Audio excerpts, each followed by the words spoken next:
नमस्कार। नमस्कार। आप सभी का स्वागत है।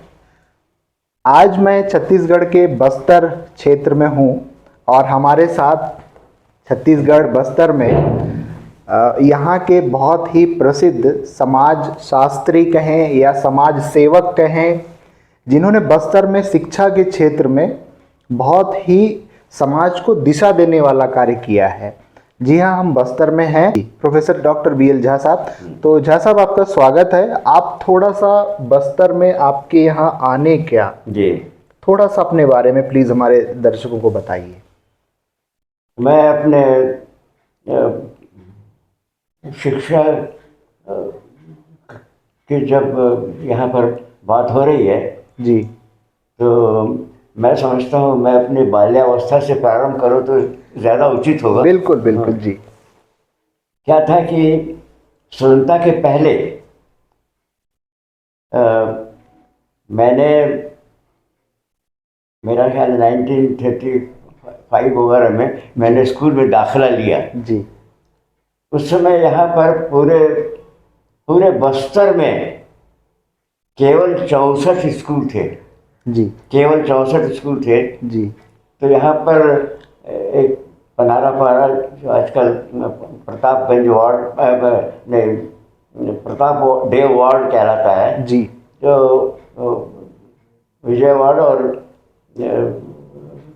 प्रवीर वार्ड, जी प्रवीर वार्ड कहलाता है। तो प्रवीर वार्ड में पनारा पारा स्कूल था। जी तो वहाँ पर मैंने दाखिला लिया था। जी तो वहाँ पर दूसरी, उसके पहले मैं सदर स्कूल के में था। जी प्रारंभिक जो शिशु कक्षा जो कहलाती थी, जी जिसको किंडर गार्डन कह रहे हैं, जी शिशु कक्षा और पहली कक्षा मैंने वहाँ पर पढ़ी।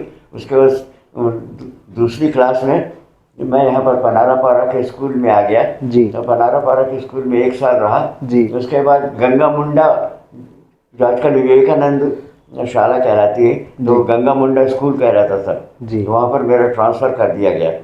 मैंने, हम लोग चले गए कुछ बच्चे, तो मैं भी उनमें से एक था। मुझे ले गए, मेरे जो हेडमास्टर साहब थे जी वो मुझको उनका पनारा पारा से यहाँ पर गंगा मुंडा स्कूल में ट्रांसफ़र हो गया, तो मुझे ले गए। मुझे बहुत चाहते थे। जी और उस समय मैं पूरे बस्तर में अव्वल आया था प्रारंभिक परीक्षा में, प्राथमिक परीक्षा में। जी तो मेरी फीस माफ रही। तो उस समय पूरे बस्तर में उस समय केवल 64 स्कूल से, जैसा कि मैंने बताया। जी और कांकेर को छोड़ दीजिए, जी कांकेर उस समय बस्तर में नहीं आता था। जी ये कांकेर अलग रियासत थी और ये भी एक रियासत थी।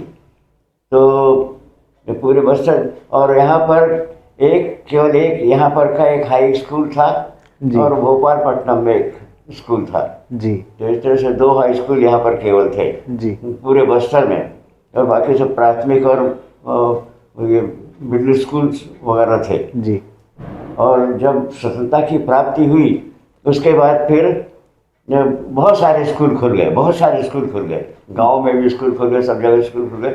और शिक्षा विभाग के अलावा ट्राइबल वेलफेयर डिपार्टमेंट ने भी अपने स्कूल्स खोले। जी तो इस तरह से यहाँ पर सैकड़ों हज़ारों की संख्या में यहाँ स्कूल खुल गए और लगातार खुलते रहे।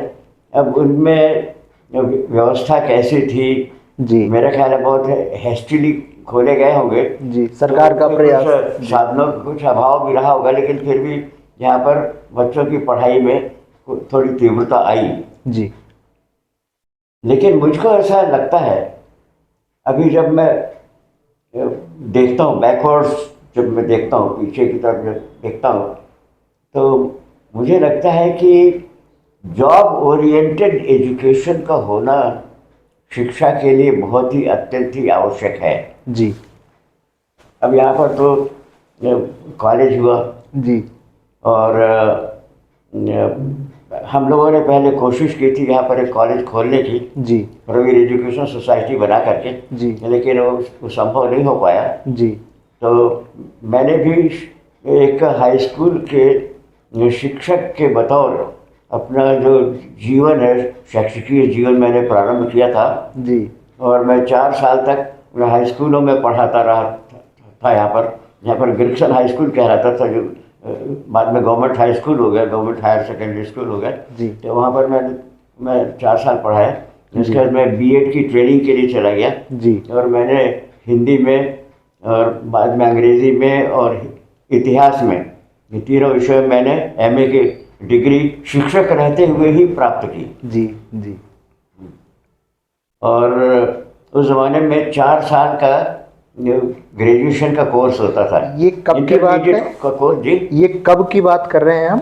दिस वाज बिटवीन 1947 और उसके आगे तक।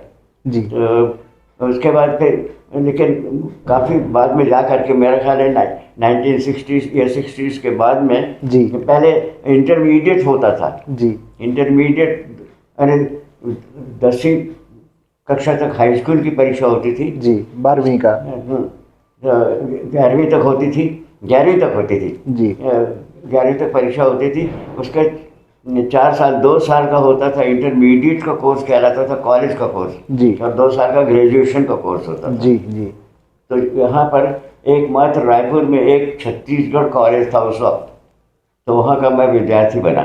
जी तो जब मैं फर्स्ट ईयर में था और इम्तहान लेकर आया था, थोड़े दिन के बाद ही मेरे पिताजी की मृत्यु हो गई। लेकिन इसके बाद फिर मैंने 1 साल और किया, उसके बाद मैं शिक्षक बन गया। तो यहाँ पर ग्रेजुएशन हाई स्कूल में शिक्षक था और मैंने शिक्षक रहते हुए ही जी मैंने ग्रेजुएशन किया जी और पोस्ट ग्रेजुएशन और बीएड के लिए मेरा सिलेक्शन हो गया। तो बीएड के लिए मैं चला गया, जी अच्छे नंबरों से पास हुआ। उसके बाद फिर मैं रहा यहाँ पर गवर्नमेंट गर्ल्स स्कूल फिर खुला था, जी तो वहाँ पर भी मैं शिक्षक रहा। जी और उसके बाद फिर मैं कॉलेजों में चला गया। जी मैंने एमएड कर लिया, उसके बाद मैं कॉलेजों में चला गया। जी। तो मैं चंद्रपुर, महाराष्ट्र के चंद्रपुर जी का जो teachers training college, Janata college of higher education, Janata college of higher education, वहाँ पर मैं वाइस प्रिंसिपल होकर के चला गया। जी उसके बाद फिर मैं कांकेर के कॉलेज का प्रिंसिपल होकर के आ गया। जी और इस तरह से फिर मैंने वहाँ से चंद्रपुर से जो मेरा कॉलेज का जो हुआ, तो कॉलेजों में मैं पढ़ाता रहा जी और आखिर तक कॉलेजों में ही पढ़ाता रहा। जी कांकेर के कॉलेज का मैं प्रिंसिपल था, फिर धमतरी के कॉलेज का प्रिंसिपल था, फिर यहाँ पर दंतेश्वरी कॉलेज जो है यहाँ पर जी गवर्नमेंट, उसका मैं फाउंडर प्रिंसिपल मैं था। जी फाउंडर पहला प्रिंसिपल और फाउंडर प्रिंसिपल मैं ही था उसका। जी ये 14 साल उसका मैं प्रिंसिपल रहा। उसके बाद फिर मैं रिटायर हुआ। तो ये मेरा अनुभव है।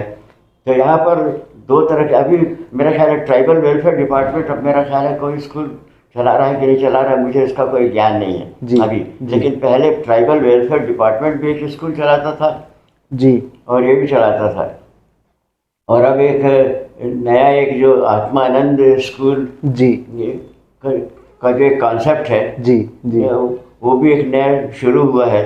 तो क्या वो मॉडल अंग्रेजी माध्यम से पढ़ाने का। अंग्रेजी के माध्यम से। अच्छा, मज़े की बात है कि हम लोग की जो शिक्षा हुई थी जी वो हम लोग मैंने 5th क्लास से ही अंग्रेजी पढ़ाना शुरू कर देते थे जी और मैथमेटिक्स वगैरह अंग्रेजी में पढ़ाते थे। अच्छा और 8th क्लास के बाद 9th 10th 11th और आगे जितनी भी पढ़ाई हुई है तो सब हम लोग के अंग्रेजी माध्यम से ही हम लोग की पढ़ाई हुई थी जी उस ज़माने में। जी तो केवल यानी मैंने जितने भी इम्तहान दिए हैं उनमें खाली हिंदी में जो मैंने मास्टर की डिग्री ली, जी इसके अलावा जितने भी सारे इम्तहान दिए हैं वो सारे मैंने लॉ भी कर लिया है। लॉ भी मैंने पढ़ाई। तो क्या जितने भी सारे इम्तहान मैंने दिए जी। हैं वो सब अंग्रेजी माध्यम से ही जी मैंने दिए थे। जी तो अंग्रेजी माध्यम से जो कर रहे हैं मेरा ख्याल है वो ठीक है, अच्छा है। लेकिन हिंदी भाषा को भी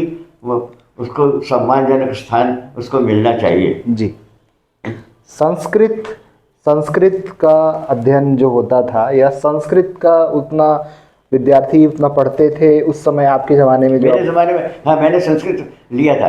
क्या था कि 9th क्लास में जाने के बाद जी 2 ऑप्शन थे जी, या तो आप संस्कृत लो या ड्राइंग लो जी कला। तो ड्राइंग में मैं अच्छा था जी। लेकिन फिर भी मेरे पिताजी ने कहा कि देखो भाई तुम ब्राह्मण के बच्चे हो, ब्राह्मण के लड़के हो जी। तुमको संस्कृत, और वो खुद भी जब बनारस के क्वीन संस्कृत कॉलेज के वो स्कॉलर रहे थे जी। मेरे पिताजी जी। अच्छे विद्वान आदमी थे, संस्कृत के विद्वान थे। जी तो उन्होंने कहा कि देखो तुम ब्राह्मण के लड़के हो, तुमको संस्कृत लेनी चाहिए, जी ड्राइंग वाइंग छोड़ो। तो मैंने संस्कृत लिया और भगवान की दया से संस्कृत में मुझे बहुत अच्छे नंबर मिले। जी लेकिन कॉलेज में जा कर के मैंने संस्कृत नहीं लिया था। जी तो संस्कृत तो थोड़ा सा मुझे ज्ञान है, और मेरा ख्याल है कि संस्कृत जो भाषा है वो बड़ी उत्तम भाषा है, जी बड़ी खूबसूरत भाषा है। जी और इसका ज्ञान सभी बच्चों को होना चाहिए, जी सब बच्चों को होना चाहिए। जी वैसे तो मैंने उर्दू में भी मैंने एक ग्रेड में मैंने डिप्लोमा ले लिया जी है। तो आपको बहुत अनुभव, अलग अलग चीज़ों का, अलग-अलग आपको चीज़ों पढ़ना, का। आपको लिखना। आज़ादी के समय की कुछ रोचक कहानियाँ जो बच्चों को हम सुना सकें आपके माध्यम से, जो आपने अनुभव की हो, कुछ याद अगर हो आपको। हाँ, उस ज़माने में अंग्रेज़ों का शासन था, और अंग्रेज़ों का शासन मैंने देखा है। अंग्रेज़ यहाँ पर जितने भी टॉप ऑफिसर्स हुआ करते थे बस्तर में, जी क्योंकि यहाँ का क्लाइमेट उनको कुछ ज़्यादा सूट होता था, यहाँ पर ज़्यादा गर्मी नहीं पड़ती थी।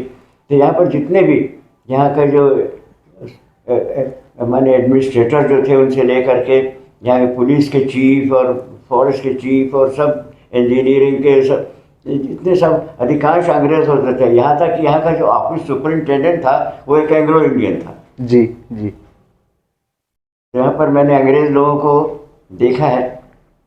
और उस ज़माने में हम लोगों के अंदर इस, यद्यपि हम लोग रियासत में रहते थे, लेकिन हम लोगों के अंदर बड़ा वो था, जज्बा था, क्योंकि हम लोग यहाँ पर रुद्र प्रताप जो लाइब्रेरी थी जी और उसमें बहुत अच्छा स्टॉक था किताबों का, बहुत संपन्न वहाँ पर इकट्ठा था। जी तो वहाँ पर हम लोग पढ़ा करते थे, तो सारी देश दुनिया की हम लोगों को खबरें पता लगता रहती थी। और ज़माने में एक रेडियो सेट कहलाता था, जी आजकल वो नहीं मिलता है, जी वो भी हुआ करता था। तो उसमें हम लोग न्यूज़ वगैरह सुना करते थे। तो हमारे अंदर भी देशभक्ति का जज्बा उस ज़माने में जी पैदा हो गया था। जी और मैं समझता हूँ कि ये जो देशभक्ति वाली जो चीज़ है, ये हम हर बच्चे में यहाँ पर हमारे देश में रहना चाहिए। और हमारा देश तो बहुत ज़्यादा तरक्की कर रहा है। जी मैंने पहले की अपेक्षा बहुत काफ़ी तरक्की जी है, अंग्रेज़ों के ज़माने जी इसकी अपेक्षा बहुत ज़्यादा तरक्की हो गई है। जी और विकास तो बहुत हुआ है। शिक्षा का प्रचार प्रसार गांव-गांव में हो गया है। जी पहले तो यहाँ के लोग एक खाली लॉयन क्लॉथ माने कपड़ा पहन के बस, जी लपेट लेते थे। यहाँ तक कि औरतें भी जो लुगा पहनती थी, साड़ी पहनती थी, तो जी घुटनों तक केवल आता था। जी जी इसका मैंने जिक्र भी किया है जी अपने अंग्रेजी एक आलेख में, प्राचीन एक आलेख में मैंने किया है, अखबारों में भी वो छपा था। तो सब ऐसा पहना करती थी। लेकिन अब आप देखिए तो गांव-गांव के अंदर भी लड़कियां सलवार सूट और जीन्स और ये, और जी लड़के लड़कियां सब जी मैंने डिस्ट्रीब्यूट करना बड़ा मुश्किल हो रहा है। जी और हर एक के पास अब मोबाइल हो रही है। जी मेरे यहाँ भी एक लड़की जो काम कर रही है, तो बिल्कुल बिल्कुल एकदम मॉडर्न है, एकदम मॉडर्न। जी तो आपने लाइब्रेरी के बारे में बात किया जी कि आप पढ़ते थे यहाँ सब चीज़ों को। अभी आज के जगदलपुर में 2023-2024 में अब जगदलपुर शहर में यहाँ पे लाला जगदलपुरी के नाम से एक पुस्तकालय की स्थापना की गई है जिला प्रशासन ने। तो लाला जगदलपुरी जी के बारे में अगर थोड़ा सा कुछ यादें आपकी हों, अगर आप बताना चाहें तो। लाला जगदलपुरी जी जो थे वो तो मेरे ही मोहल्ले के रहने वाले थे। जी उनका घर मेरे घर के पीछे ही है, पीछे मेरे थोड़ा सा आगे की तरफ है। जी तो वो रहा करते थे। तो वो मेरे बिल्कुल बड़े, यद्यपि वो श्रीवास्तव थे, जी जाति के थे, जी लेकिन मैं उनको अपने बिल्कुल बड़े भाई की तरह से मानता था, और वो भी मेरा बड़ा सम्मान करते थे। जी और हम लोग अक्सर मिला करते थे। जी और यहाँ तक कि यहाँ पर आने के बाद जी हम लोगों के पास एक ट्रेडल मशीन वाली जी एक प्रिंटिंग मशीन थी। जी तो हम लोग एक अखबार भी निकालते थे यहाँ से, जी बस्तर संदेश नाम का। बाद में उसको बदल करके उसका नाम नव संदेश रखा था। जी तो उसमें बराबर लाला जी मेरे पास, मैं उसका एडिटर था। जी तो लाला जी यहाँ पर आकर के बैठा करते थे, जी और हम लोग आपस में बिल्कुल सलाह मशवरा किया करते थे।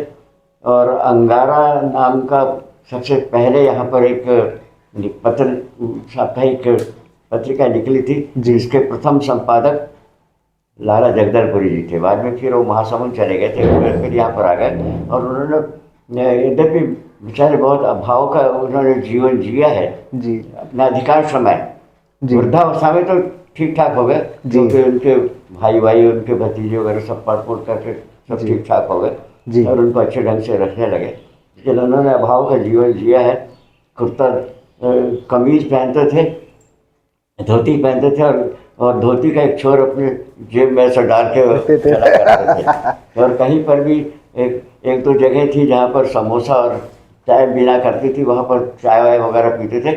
और मेरा एक मित्र था जिसकी दवा की दुकान थी, लक्ष्मीचंद जैन नाम का, उसके यहाँ वो भी साहित्यिक अभिरुचि का व्यक्ति था जी। मेरा क्लास फेलो था, स्कूल में मेरा क्लास फेलो था जी। तो उसके यहाँ वो बैठा करते थे जी। और वहाँ पर उसके साथ चर्चा किया करते थे। और यद्यपि लोग उनको होशियार प्रवृत्ति का मानते थे, लेकिन मेरे साथ कभी भी उन्होंने कभी कुछ गुस्सा नहीं किया। जी। और एक यहाँ पर एक आरती ध्रुव नाम की लड़की थी जी। जो एमफिल करना चाह रही थी हिंदी में। जी। तो क्या था कि उनके पास जो किताबें थी जी। तो लोग आते थे और ले जाते थे और वापस नहीं करते थे। जी। तो उन्होंने सोच रखा था कि वो किसी को कोई किताब अब नहीं देंगे। जी। लेकिन वो लड़की आई, वो उन्हीं के ऊपर एमफिल करना चाह रही थी। जी। तो उसने वो मेरे पास आई और बोली कि लाला जी को आप मेरे साथ आप लाला जी चलिए और रिक्वेस्ट करिए। जी। मैंने कहा देखो भाई, मैं तुमको कोई वादा नहीं करता जी। कि तुमको तुम्हारा काम हो जाएगा जी। लेकिन लेके चलता हूँ। तो गया तो उन्होंने बड़े प्रेम से आदर से मुझको बिठाया। तो मैंने कहा कि लड़की रिसर्च करना चाहती है और आपसे कुछ किताबें लेना चाहती है। तो बोले झा साहब, मैंने तो ऐसा सोचा है कि मैं किसी को नहीं दूंगा, लेकिन चूंकि आप आए हो इसलिए मैं तो उन्होंने किताबें उपलब्ध कराई। और फिर उसने भी ईमानदारी के साथ सारी किताबें पढ़ करके फिर वापस आजकल वो लड़की बाद में बलौदा बाजार में जो असिस्टेंट प्रोफेसर अंग्रेज होकर के हिंदी चली गई थी, अभी कहाँ है मुझे पता नहीं। जी। आदिवासी लड़की थी। अगर हम बात करें बस्तर को लेकर के, तो बस्तर में युवाओं में, आज के युवाओं में बहुत ऊर्जा है, बहुत महत्वाकांक्षाएं हैं। आपके समय में ये जो 1950, 60, 70 का दशक था और अब में क्या अंतर आप पाते हैं, और युवाओं को आज की डेट में क्या करना चाहिए? युवाओं को क्या करना चाहिए? जी। यहाँ का युवा वर्ग, इसमें कोई शक नहीं है कि पहले की अपेक्षा अधिक वो सक्रिय हो गया है जी। और कर रहा है। मैं टीवी में मलखम्ब देख रहा था जी। और मलखम्ब में मैंने उनके जो करतब देखे तो सच्चे मैं भी बिल्कुल आश्चर्य से अभिभूत हो गया जी। कि बच्चे, और उनको अमेरिका भी भेजा जा रहा है। जी। इसका मतलब यह है कि इनके में टैलेंट की कोई कमी नहीं है। और पहले भी यहाँ पर जो आदिवासी लोग थे या यहाँ के जो रहने वाले हैं, जो मूल निवासी हैं, उनके अंदर पर्याप्त ऊर्जा थी। और यहाँ पर दशहरा जो निकलता था जी। तो वहाँ पर यहाँ के जो सैनिक हुआ करते थे वो हलबा लोग होते थे। जी। हलबा जाति के लोग सैनिक हुआ करते थे और रथ के सामने में राजा उस समय रथ पर बैठते थे। जी। आजकल तो दंतेश्वरी देवी का छत्र चढ़ाया जाता था, लेकिन उस जमाने में जी। राजा रथ पे बैठता था। जी। और सामने में नीले यूनिफॉर्म में, जी।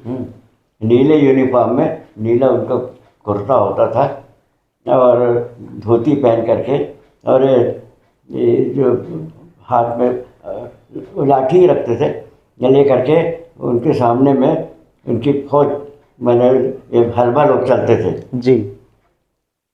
और भद्रा लोग वो भद्रा नाच करते थे। जी। सींग, हिरन के सींग वगैरह को पकड़ करके नाचा करते थे। और माड़िया जाति के लोग भी बड़े वीर हुआ करते हैं। और इसमें इन लोग में एक चीज़ ये है कि ये लोग अपने माने वो सीधे साधे होते हैं। जी।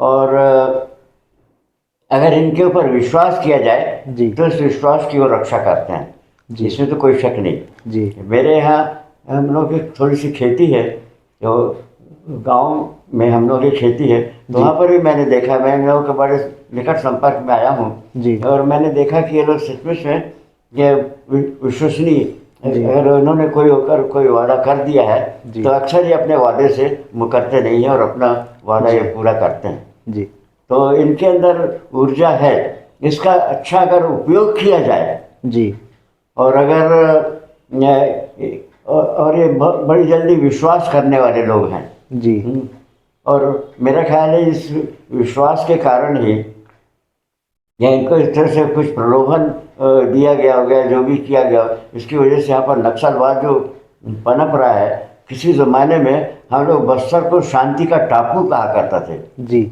शांति का टापू। जी और मुझे बड़ा आश्चर्य होता है कि यहाँ पर कैसे ये नक्सलवाद यहाँ पर कैसे पनप गया। जी और यहाँ फिर से इसको शांति का टापू बनाने की ज़रूरत है।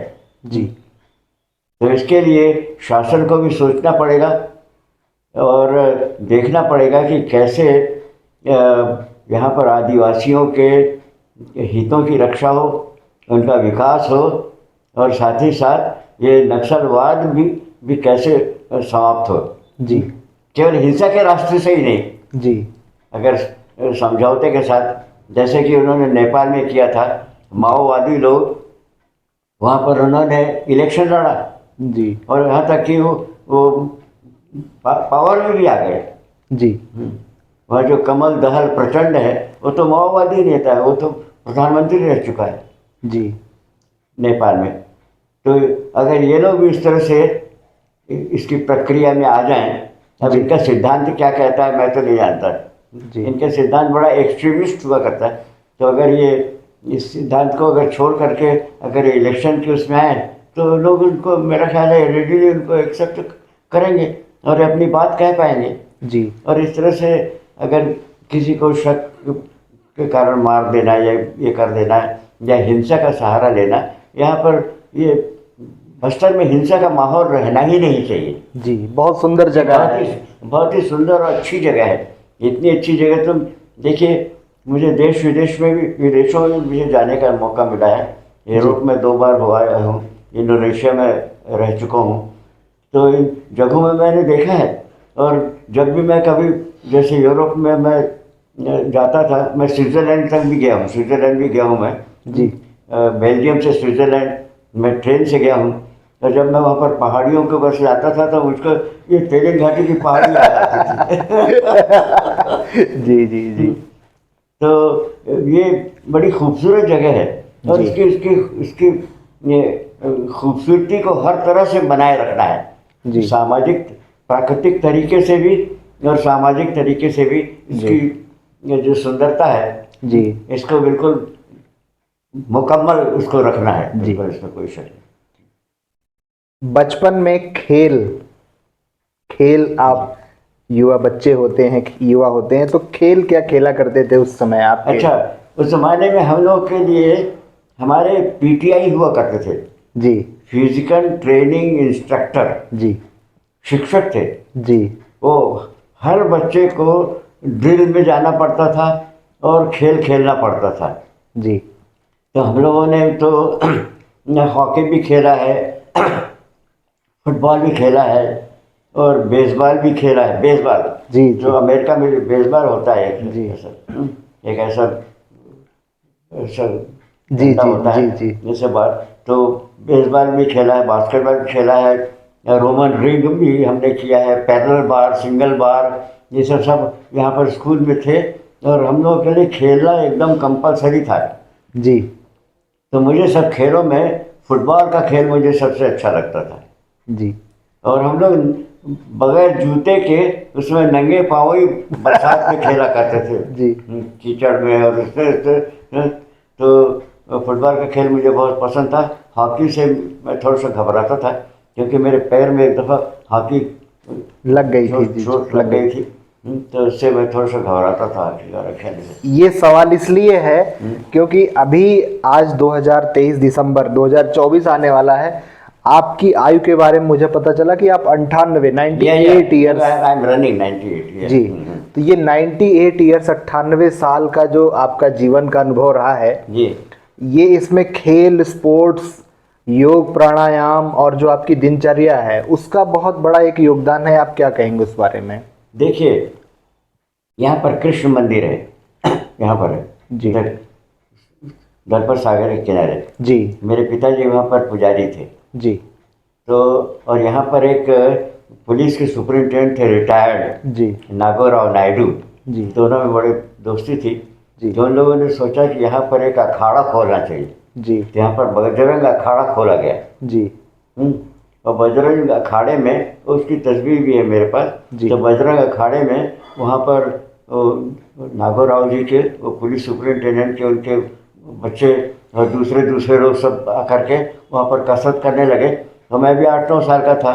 जी तो उनको देखा करता था।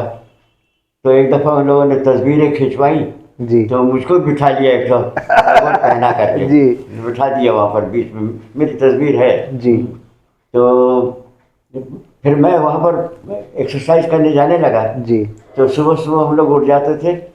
और मैंने मेरा ख्याल है आप समझेंगे कि अतिशयोक्ति कर रहा है, लेकिन ये हकीकत ये है कि मैंने बिल्कुल दौड़ करके, तो नॉन स्टॉप मैंने दलपत सागर को पूरा ऐसा पूरे घेरे में मैं दौड़ा हूँ पूरा जी छिटपन में। जी, काफी बड़ा दलपत सागर का काफ़ी एरिया बड़ा है। दलपत सागर।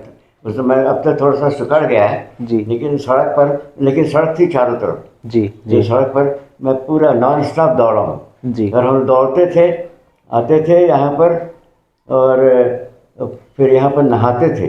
दलपत सागर का पानी इस समय बहुत साफ था। ये जलकुंभी पंपुल कुछ नहीं थी, जी बहुत अच्छा साफ था। इसके बाद आकर के कसरत करते थे। उसके बाद फिर घर में बहुत, हमारे घर में गाय भैंस सब थी। जी, तो खूब दूध दही। खाने पीने के मामलों में तो भगवान की दया से जी, काफ़ी अच्छा हम लोगों को उस समय भोजन मिला करता था। तो दूध दही। शुद्ध और अच्छा भोजन, घर का भोजन। हमारी अम्मा भी बहुत अच्छा भोजन बनाती थी। जी तो घर का खाना हम लोग बहुत अच्छा खाते थे, जी जो ठीक ठाक था। तो और कसरत वसरत वगैरह, अच्छा सूर्य नमस्कार मैं बहुत करता था। जी, सूर्य नमस्कार, उसके बहुत फायदे होते हैं सूर्य। इसमें कोई शक नहीं। जी सूर्य नमस्कार मैंने काफ़ी किया है। और काफ़ी, अब तो बुढ़ा हो गया ज़रा, फिर भी मैं अब 10-15 मिनट की एक्सरसाइज करता हूँ रोज़ सुबह। जी थोड़ी सी करता हूँ, जी हल्की सी हाथ पाँव चलाता हूँ। जी और भुजंगासन वगैरह करता हूँ। जी और ये नाक वाक ऐसा छू लेता हूँ मैं, जी ऐसा लेट करके पूरा जी जी जी। घुटने उठने से। नहीं, आप बस्तर और छत्तीसगढ़ और भारत के लिए आप एक रत्न हैं। आप अरे एक नहीं, ऐसा कुछ नहीं है। व्यक्तित्व है जो, मैं अत्यंत ही साधारण व्यक्ति हूँ, बहुत ही।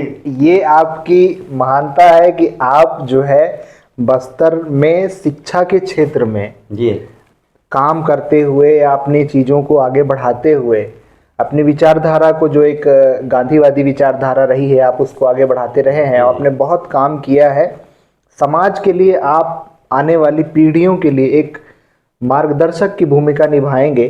तो अंत में सिर्फ आपसे यही कहेंगे कि युवाओं के लिए क्या संदेश है आपको? अब आज की जो युवा, जो मोबाइल टेक्नोलॉजी और ये सब की युवा है, पीढ़ी है हमारी, उनको क्या संदेश देना चाहेंगे आप? देखिए, हमारा जो, ये हम लोगों का सौभाग्य है कि हम भारत में पैदा हुए हैं। ये बहुत ही सुंदर देश है और बड़ा वैविध्यपूर्ण देश है। वो भारत के भी अधिकांश भागों में मैंने भ्रमण किया है। मैंने चारों धामों की यात्रा भी कर ली है, सब कुछ कर लिया है। जी और मैंने देखा है कि इतनी सारी विभिन्नताओं के रहने पर भी जी इसकी अंतरात्मा एक है। एक संदेश मैं एक और देना चाहता हूँ। जी संदेश कह लीजिए या मेरा विचार कह लीजिए। जी संदेश कहना तो बहुत बड़ी बात होगी, एक छोटा मुंह बड़ी बात हो जाएगी। लेकिन एक विचार जो मेरा ये है, मैंने एक ऑर्गेनाइजेशन, एक कैंपेन मैंने शुरू किया है। जी अभी मैं उसमें काम नहीं कर पा रहा हूँ, अपने दुर्बलता के कारण या अपने वृद्धावस्था के कारण नहीं कर पा रहा हूँ। लेकिन मैंने एक कैंपेन शुरू किया है, वन वर्ल्ड, उसका नाम मैंने रखा है वन वर्ल्ड कैंपेन या वन वर्ल्ड ऑर्गेनाइजेशन, जी। OWO, जी वन वर्ल्ड ऑर्गेनाइजेशन। जी तो उसका उसका उसका कॉन्सेप्ट ये है कि this entire world is one, जी this entire world is one, humanity is one and god also is one. जी ये सारी दुनिया एक है। भले ही यहाँ पर अलग अलग लोग रहते रहें, जी लेकिन ये अलग अलग देशों में ये हमारा विश्व, लेकिन ये सारी दुनिया एक ही है। जी जी एक ही है दुनिया। कहने का मतलब ये है कि मैं जैसे एक नेशंस होते हैं, वैसे मैं चाहता हूँ कि वन वर्ल्ड नेशन हो, जी यानी पूरा विश्व जो हो वो एक नेशन हो, जी एक नेशन के रूप में माना जाए। जी और जैसे किसी प्रदेश में डिस्ट्रिक्ट्स होते हैं, जी तो उसी तरह से ये अलग अलग जो हैं, या तो इनका अस्तित्व रहे या इनको आप अलग अलग ढंग से विभाजित कर दो, जी नॉर्थ साउथ ईस्ट वेस्ट ऐसा करके अलग अलग जोन बना दो। जी और उनका पूरे विश्व का एक प्रेसिडेंट रहे, जी पूरे विश्व का, जी वर्ल्ड नेशन का एक प्रेसिडेंट रहे। जी अच्छा, और मानवता भी एक ही है, जी भले हम काले हों या गोरे हों या भूरे हों या पीले हों, जी। जिस भी रंग के हों, जी। लेकिन मैंने देखा कि मानवता एक है। मैं ये जब इन लोगों को हबशियों की तस्वीर देखता था, साउथ अफ्रीका के लोगों की तस्वीर देखता था, तो हम लोग से भी बहुत ज़्यादा काले हैं, जी जी काले रहते हैं। तो मैं सोचता था कि ये लोग वैसे बेवकूफ़ होते होंगे, ऐसे ही होते होंगे। लेकिन क्या हुआ कि मुझको इंग्लैंड में जाने का जी। मौका लगा। जी वहाँ पर मैंने इन लोगों को देखा, और उसके बाद मैं बेल्जियम में, मुझको इंटरनेशनल एनवायरनमेंटल कॉन्फ्रेंस में मुझे बुलाया गया था। जी मैंने एक रिसर्च पेपर भेजा था, उसको उन्होंने एक्सेप्ट किया और मुझे बुलाया था। मेरे छोटे भाई को भी बुलाया था, हम दोनों ने रिसर्च पेपर भेजा था, तो हम दोनों को बुलाया गया था। जी तो वहाँ पर मैंने रूबरू इन लोगों को देखा, और मैंने देखा कि ये लोग सबसे ज़्यादा प्रश्न पूछने वाले जी और सबसे ज़्यादा एग्रेसिव थे। जी तब मुझे लगा कि यार, आदमी को उसकी शक्ल के ऊपर नहीं जाना चाहिए, जी उसके अकल के ऊपर। अकल के ऊपर, उसके ऊपर जाना चाहिए। और तब से मुझे लगा कि सारी मानवता एक है। जी भले हम तो one world, this entire world is one, जी humanity is one and god also is one. जी you can worship in any way you like. जी और उसके लिए कोई झगड़ा नहीं करना चाहिए। जी you should never fight for this thing. वसुधैव कुटुंबकम वसुधैव कुटुंबकम, एग्जैक्टली, कि जो बिल्कुल उसका जो सेंट्रल पॉइंट ये है। जी और सर्वे भवन्तु सुखिनः, सर्वे सन्तु निरामयाः, सर्वे भद्राणि पश्यन्तु मा कश्चित् दुःख भाग् भवेत्। जी तो तो ये है वसुधैव कुटुंबकम, जो आपने कही जो बात, जी। बिल्कुल सही बात है।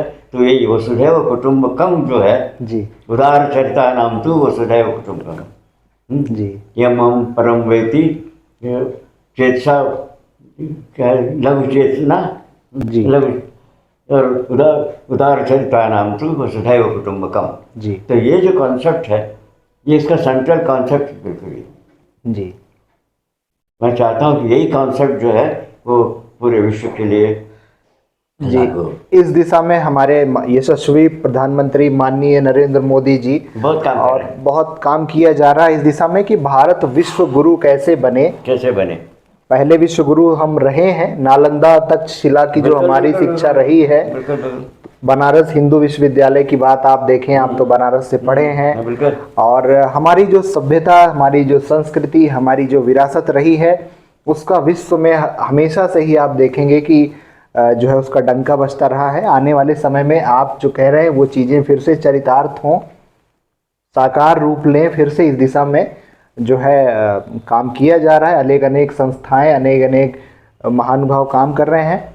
तो झा साहब, आपका बहुत बहुत धन्यवाद। आपको धन्यवाद है कि आपने मेरे जैसे व्यक्ति को याद किया। जहाँ साहब, ये हमारा हमारा आपका ये बड़प्पन ही हमारा सौभाग्य है कि आज हमें जहाँ साहब से मिलने का बस्तर में, छत्तीसगढ़ में मौका मिला है, अवसर मिला है। आने वाले समय में जहाँ साहब से फिर हम मिलेंगे और इनसे इनके जीवन के कुछ बहुत रोचक या महत्वपूर्ण बिंदुओं पर भी समझने की कोशिश करेंगे। तब तक के लिए नमस्कार।